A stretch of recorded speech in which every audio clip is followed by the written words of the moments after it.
আলহামদুলিল্লাহ আমার ওষুধ দেওয়া শেষ হয়ে গেছে। আর আমি এখন এই মুহূর্তে আছি আমাদের ধানের জমিতে।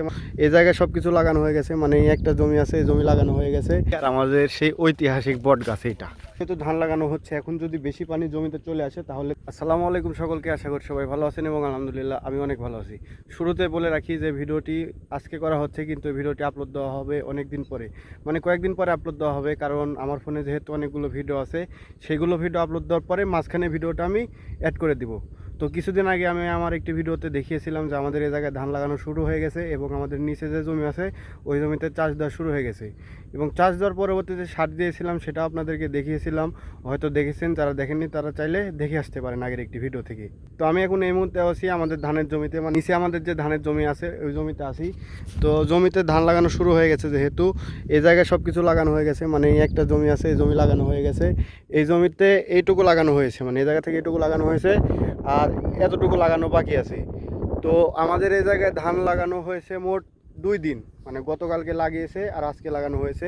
ইনশাল্লাহ সব কিছু ঠিকঠাক থাকলে আগামীকালকে ধান লাগানো হয়ে যাবে। অনেক আগেই হয়ে যেত, কিন্তু আমরা যে দলকে দিয়ে, মানে যাদেরকে দিয়ে ধান লাগিয়ে নিচ্ছে, তাদের দলে লোক আছে 10 জন, সম্ভবত 11 জন ছিল, কিন্তু একজন অসুস্থ, যার কারণে এখন মানে আমাদের জমিতে ধান লাগাচ্ছে 10 জন। যার কারণে ধান লাগানো সেরকমভাবে এগোচ্ছে না, মানে অন্য দলে 20 জন 28 জন করে আছে। সে তুলনায় আমরা যাদেরকে দিয়ে লাগিয়ে নিচ্ছি তাদের কাছ থেকে তাদের লাগাতে একটু দেরি হচ্ছে, কারণ তাদের দলের লোক সংখ্যা কম, মানে তাদের দলে লোক সংখ্যা কম। ইনশাল্লাহ আগামীকাল লাগানো হয়ে যাবে, সেটা পরবর্তীতে একটা ভিডিওতে দেখাবো নি। আর আমি এখন আসিছি যে যে নিচের জমিটা আছে, এই জমির চারিদিক দিয়ে, এই যে আমার সাথে এই জায়গায় মেশিন আছে, আমার পায়ের অবস্থা। তো এই জায়গায় হচ্ছে যে এই চারে বাতার যে আইলটা আছে না, এই আইল দিয়ে কাঁকড়া আমার ওষুধ দিচ্ছি। কারণ কাঁকড়ায় খুন করলে কি হবে সেটা জানেন, মানে পানি অন্য ভি থেকে চলে আসবে, কিংবা আমাদের জমির পানি অন্য জমিতে চলে যাবে, যার কারণে সমস্যা।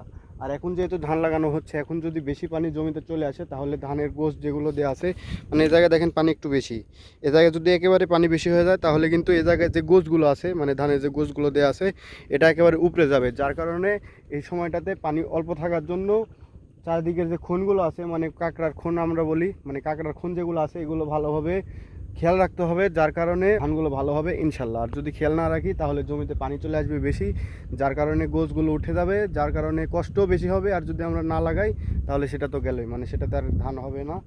তো আপাতত এই জমিতে আসি, আর হচ্ছে যে ওই জায়গায় আছে শিবন, ওই যে সাদা জার্সি করে আছে শিবন।